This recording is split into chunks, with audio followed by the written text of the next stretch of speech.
ఏమండి, మనం బయటకొచ్చి చాలాసేపు అయింది. అత్తమ్మ వాళ్ళు మన కోసం ఎదురు చూస్తూ ఉంటారేమో. ఇవాళ నాకెందుకో ఇలా నీతో కలిసి కారులో తిరుగుతూనే ఉండాలనిపిస్తోంది. భలే వారే, మనం ఏమైనా కాలేజ్ పిల్లలవా రోడ్ల మీద షికార్లు కొట్టడానికి?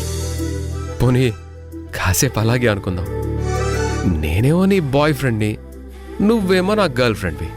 చాలే ఊరుకోండి, ఎవరైనా వింటే నవ్విపోతారు. నిజం సీత,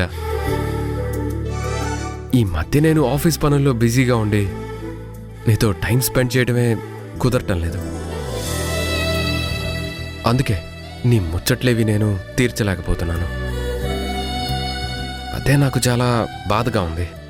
ఏమండి, మీ భార్యగా నేను కోరుకునేది సరదాలు షికార్లు కాదండి, మీ ప్రేమానురాగాలు. ఆ దేవుడి దయవల్ల అవన్నీ నాకున్నాయి. నాకు ఎలాంటి అసంతృప్తి లేదు.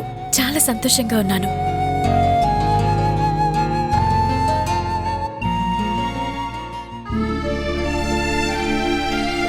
అమ్మా, భోజనం చాలా బాగుంది. ఇదేనండి మాకు కావాల్సింది. నేనిలా భోజనాలు పెడుతున్నది డబ్బు కోసం మాత్రమే కాదు, రోజూ కొంతమంది తృప్తిగా తిన్నారు అనే సంతృప్తి కోసం. తినండి బాబు.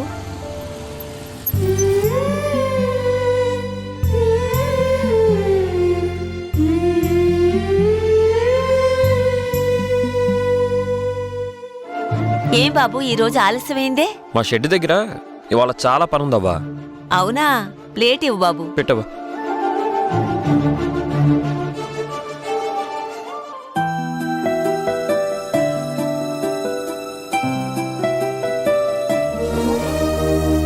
ఇందా తిను. అవ్వా, నీకు డబ్బులిచ్చి 4 రోజులైంది. నాకు జీతం రాగానే ఇచ్చేస్తాను. బాబు, ఏ రోజైనా నిన్ను నేను డబ్బులు అడిగానా? అరువు భోజనం అరగాలంటే చెప్పాలి కదవ్వా. ఏ తల్లి కన్న బిడ్డవో గాని నీ మాటలు వింటుంటే ఏనాడో నన్ను వదిలిపెట్టి వెళ్లిపోయిన నా కొడుకు గుర్తుకొస్తున్నాడు. ఆ దేవుడు మనకి చేతులిచ్చింది పని చేయడానికే కాదు, ఆకలితో ఉన్న వాళ్ళకి గుప్పుడు మెతుకులు పెట్టడానికి కూడా. ఏం పర్వాలేదు, తిను. ఇందా, నీకిష్టం కదా, ఈ పులుసు కూడా వేసుకో.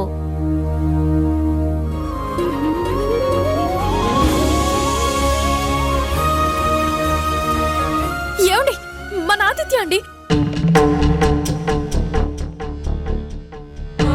కారాపండి కారాపండి.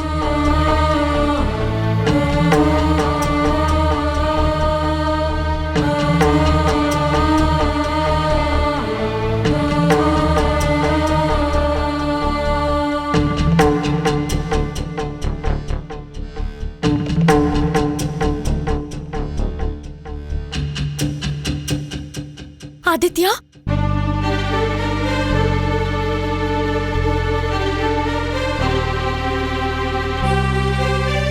వదినా, అన్నయ్య. ఆదిత్య, ఎన్ని రోజులవుతుందిరా నిన్ను చూసి? ఎలా ఉన్నారు? నా సంగతి సరే కానీ నువ్వేంట్రా ఇలా? ఆ దేవుడు నా నుదుటి మీద ఆటోమొబైల్ ఇంజనీర్ అని రాద్దామనుకుని ఎందుకో సగంలోనే చెయ్యోనికి ఆటోమొబైల్ మెకానిక్ అని రాశాడంతే.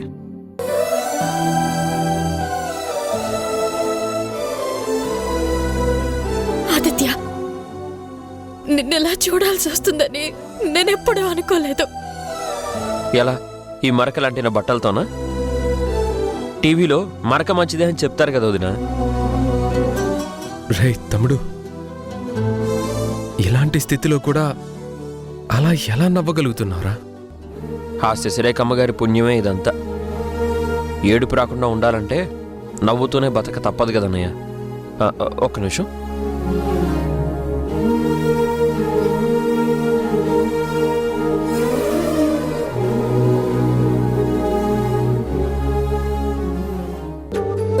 అవ్వా, ఈ రోజుతో కలిపి 5 భోజనాలు లెక్క రాసుకో. బాబు, రాతలు కోతలు ఎందుకు గాని డబ్బులు నీ దగ్గర ఉన్నప్పుడే నాకివ్వు.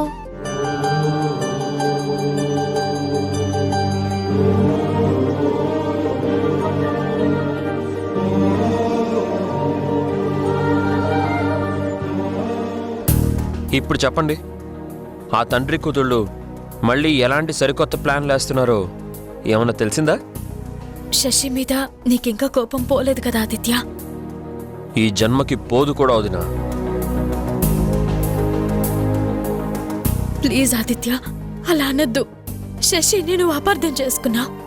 పిచ్చొదినా, తేలికి కొండిలోను పావుకి కూరల్లోనూ విషం ఉంటే ఆవిడ గారికి మాత్రం ఒళ్ళంతా విషమే. నా ఊహ నిజమే అయితే ఇప్పుడు ఈ క్షణంలో కూడా ఆ రాక్షసి మన కుటుంబాన్ని ఎలా ముక్కలు చేయాలా అనే స్కెచ్ వేస్తూ ఉంటుంది.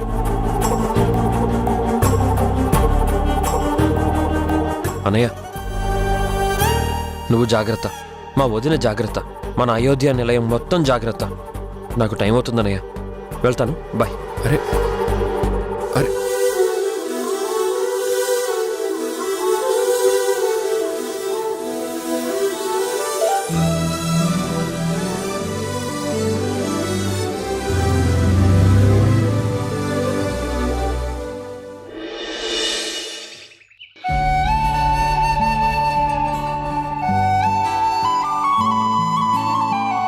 అమూల్య, వంట రెడీ, తిందాంరా.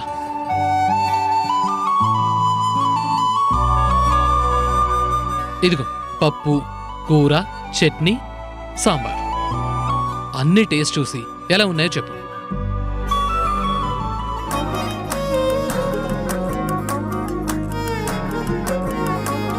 చందు, ఇంత ఫాస్ట్గా ఇవన్నీ వండేశావా? మరి ఈ చందు ఫుడ్ డెలివరీ బాయ్ మాత్రమే కాదు, మంచి రుచిగా వంట చేసే షెఫ్ కూడా. చందు, ఇలా చకచక వంటలు చేయడం ఎప్పుడు నేర్చుకున్నావు? నాకంటూ ఎవరూ లేనివాణ్ణి కదా.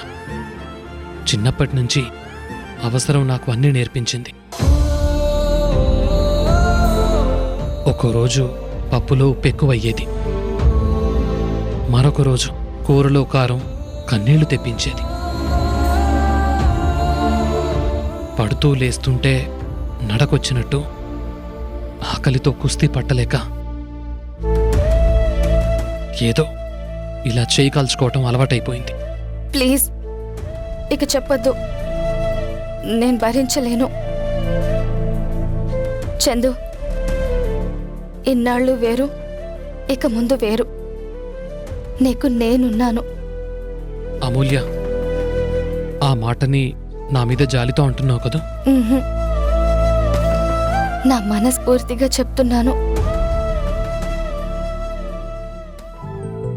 నీకు నేను, నాకు నువ్వు, ఒకరికొకరం నువ్వు నేను.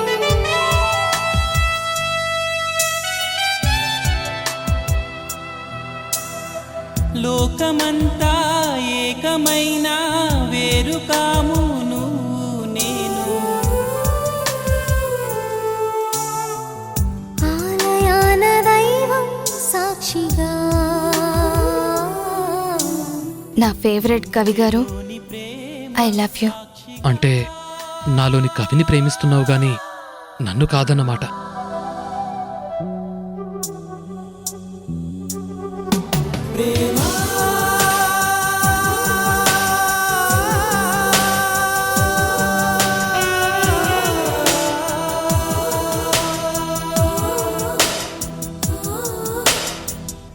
నాకు నువ్వు కావాలి, నీలోని కవి కావాలి. నాకు సిగ్గు లేదనుకున్నా సరే ఓపెన్గా చెప్పేస్తున్నాను, ఐ వాంట్ యూ.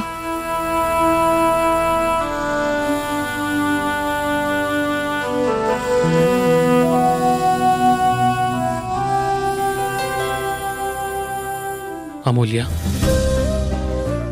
ఈ ప్రపంచంలో నా అంత అదృష్టవంతుడు లేడేమో అనిపిస్తోంది. నీ పరిచయంతోనే నా కలల విహారం మొదలైంది. నువ్వు నన్ను ఇష్టపడుతున్నావని తెలిసాకే నాలో ప్రణయరాగం నినదించింది. మన మధ్య చిగురించిన ఈ ప్రేమ అనురాగబంధంగా మారాలి. ఒకళ్ళ మీద ఒకళ్లకు చచ్చేంత ప్రేమ ఉన్నా మనిద్దరం త్వరలోనే పెళ్లి చేసుకోవాలి.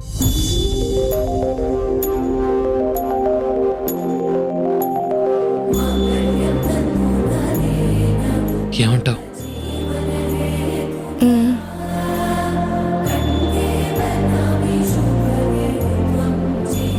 అయితే మన సంగతి మీ ఇంట్లో వాళ్ళకు వెంటనే చెప్పేసి. మ్మ్హ్మ్. ఇప్పుడు కాదు, నా ఎగ్జామ్స్ పూర్తి కాగానే చెప్తాను. బా, అప్పటి వరకు నీకు దూరంగా ఉండాలా? అబ్బో, మరి హీరో గారు ఇన్నాళ్ళు ఎలా ఉన్నారు? నా ఊహాసుందరి ఎదురు పడాలని ఆ దేవుణ్ణి ప్రార్థిస్తూ తపస్సు చేస్తూ ఉన్నాను. కొంచెం ఓవర్ అయినట్టు లేదు? అయినా పర్వాలేదులే, ఆ దేవుడు నన్ను మెచ్చాడు, ఇలా నిన్ను నా ముందుకి తెచ్చాడు. నీకు నేను నాకు నువ్వు ఒకరికొకరం నువ్వు నేను.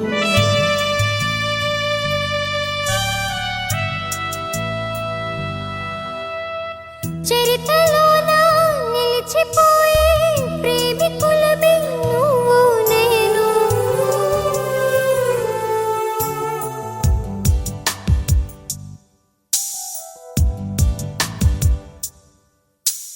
నింగి నేల నీరు సాక్షిగా, కొండ కోన వాగు సాక్షిగా,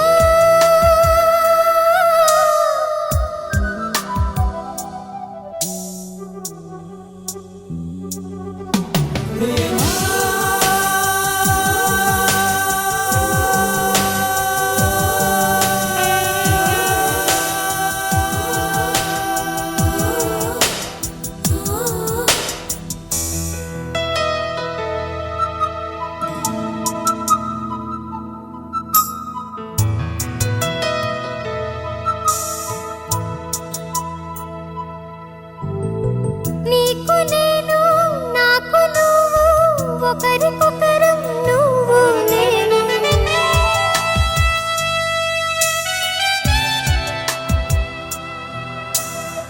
లోకమంతా ఏకమైన వేరు కాము నువ్వు నేను. ఆలయాన దైవం సాక్షిగా, గుండెలోని ప్రేమ సాక్షిగా. అమ్మో, చాలా లేట్ అయింది, నేను వెళ్ళాలి చందు. అబ్బా, అప్పుడే వెళ్ళాలా? ప్లీజ్ చందు, ఆడపిల్లని, నా ప్రాబ్లమ్స్ నాకుంటాయి, అర్థం చేసుకో. సరే. ఇదిగో, అలా ఏడుపు మొహం పెట్టుకు. ఒకసారి కళ్ళు మూసుకో.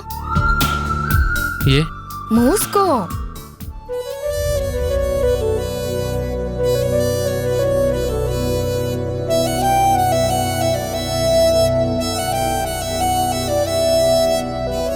ఇప్పుడు కళ్ళు తెరు.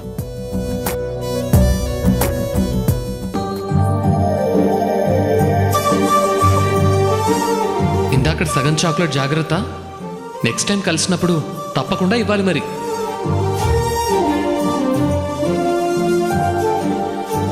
హే, నేనేదో మాట వరుస కంటే భద్రంగా దాచిపెట్టావే.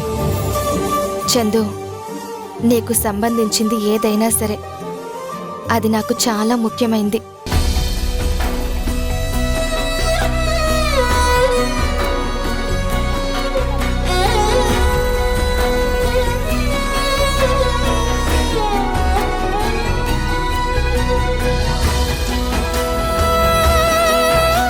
ఇక మీద ఏదైనా సరే మనిద్దరం 50-50 పంచుకోవాలి.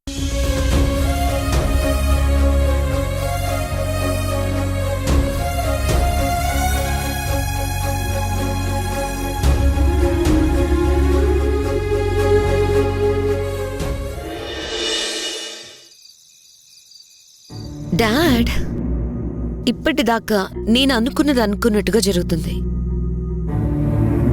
బాలు షోల్డర్ మీద గన్ను పెట్టి ఆ శ్రీరామ్ని షూట్ చేస్తానని ఛాలెంజ్ చేశాను. చెప్పిన ప్రకారమే ఇప్పుడు బాలుకి కీ ఇచ్చి వదిలాను. ఈ ప్లాన్ కూడా ఖచ్చితంగా వర్కౌట్ అవుతుందని కాన్ఫిడెన్స్ నాకుంది డాడ్.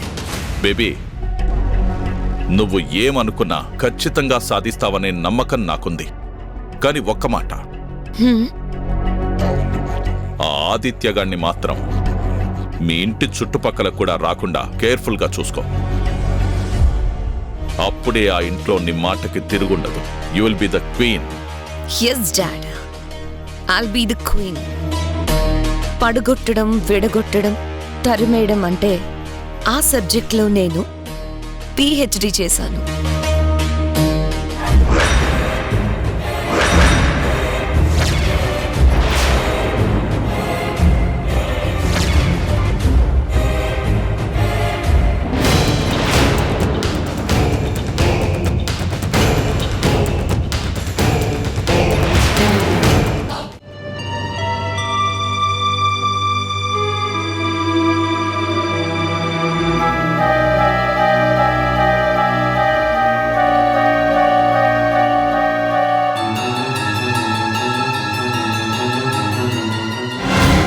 మై గాడ్, వినేసిందా? ఈ రోజుతో నా పని అవుటేనా? శశి, అత్తయ్య, నీకోసమే ఇల్లంతా వెతుకుతున్నాను. ఒక్కదానివే ఇక్కడేం చేస్తున్నావు? అత్తయ్య, అది అది నా ఫ్రెండ్ కాల్ చేస్తే మాట్లాడుతున్నాను అత్తయ్య. శశి, బాలుకేమైంది? ఉన్నట్టుండి బిజినెస్ మొత్తాన్ని నేనే చూసుకుంటానంటున్నాడేంటి? అధికారాలు మొత్తం తనకే అప్పగించాలి అన్నట్టుగా మాట్లాడుతున్నాడు. అది ఎట్టి పరిస్థితుల్లో జరగదు అని వాడితో చెప్పు. అసలు వాడు ఎందుకలా ఆలోచిస్తున్నాడు? వాడికి ఏం అనుభవం ఉందని? రాణి గ్రూప్ ఆఫ్ ఇండస్ట్రీస్ అనేది చిన్న సూపర్ మార్కెట్ కాదు, వందల కోట్ల విలువైన వ్యాపార సామ్రాజ్యం. ఇవాళ మనం ఈ స్థాయిలో ఉన్నామంటే అందుకు కారణం రాముని. వాడి కష్టం వల్లే, వాడి సామర్థ్యం వల్లే, వాడి సమయస్ఫూర్తి వల్లే మార్కెట్లో ఎన్ని ఒడిదుడుకులున్నా వాటిని తట్టుకొని మనం నెంబర్ 1 పొజిషన్కి చేరుకోగలిగాం. అలాంటి కోట్ల విలువైన ఎంపైర్ని ఏ మాత్రం ఎక్స్పీరియన్స్ లేని బాలుకు అప్పగిస్తే రేపేమైనా తేడా వస్తే దానికి ఎవరు బాధ్యులు? అత్తయ్య, మీరు చెప్పింది అక్షరాల నిజమే. అసలు బాలు మీతో అలా మాట్లాడడమే తప్పు. అలాంటి తప్పుడు ఆలోచన వాడికెందుకొచ్చిందో నాకిప్పటికీ అర్థం కావడం లేదు. వాడి భార్యగా నువ్వే నా మాటగా వాడికి చెప్పు. బిజినెస్ అంటే పిల్లలాట కాదు, మ్యూజికల్ చైర్ అంతకన్నా కాదు. ఈ ఇంటి పెద్ద కొడుకు శ్రీరామ్ ఉండగా నేను ఎప్పటికీ అలాంటి నిర్ణయాన్ని తీసుకోలేను, తీసుకోను కూడా.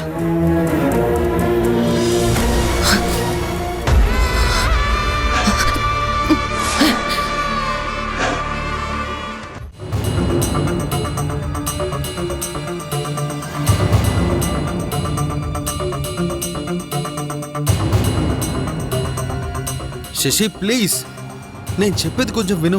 సారీ బాలు, ఈ విషయంలో నో మోర్ ఆర్గ్యుమెంట్స్. శశి, ఏంటిది చిన్నపిల్లలాగా? అసలు మా అమ్మ ఒప్పుకోకపోతే దానికి నన్నేం చేయమంటావు? చిచి, ఆ మాట అనడానికి నీకు సిగ్గుగా లేదు? పెళ్ళయ్యాక కూడా అమ్మ అమ్మ అంటావేంటి? నీకు మీ అమ్మ గురించి తప్ప నా గురించి ఏ మాత్రం కన్సర్నే లేదా? అది కాదు శశి. ఏది కాదు? మీ అమ్మగారికి శ్రీరామ్ మీద తప్ప ఈ ఇంట్లో ఇంకెవ్వరి మీద ప్రేమ లేదు.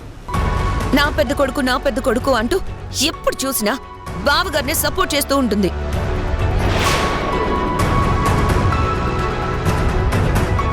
అంటే నంబర్ 1 తర్వాత నంబర్ 2 కాబట్టి లైఫ్ లాంగ్ నువ్వు నేను ఈ ఇంట్లో సెకండ్ సిటిజన్స్ లాగే ఉండాలా?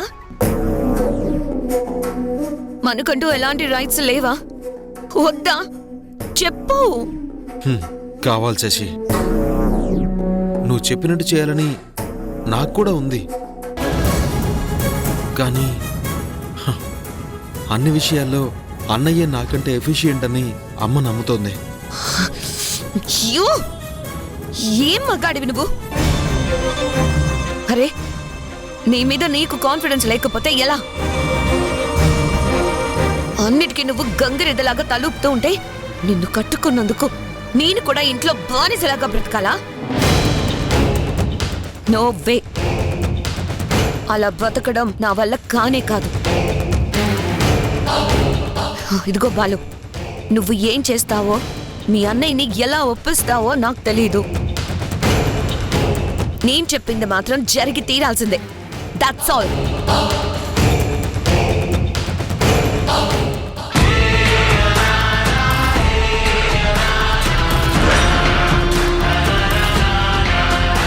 సీతా, సీతా. అదిగో మీ అన్నయ్య ఆఫీస్కి బయలుదేరాడు. పక్కన ఎవరూ లేరు. ఇదే మంచి టైం, వెళ్ళడుగు. అన్నయ్య, ఏంట్రా బాలు, ఏదో టెన్షన్లో ఉన్నట్టున్నావు? ఏంటి విషయం? అన్నయ్య అది బాలు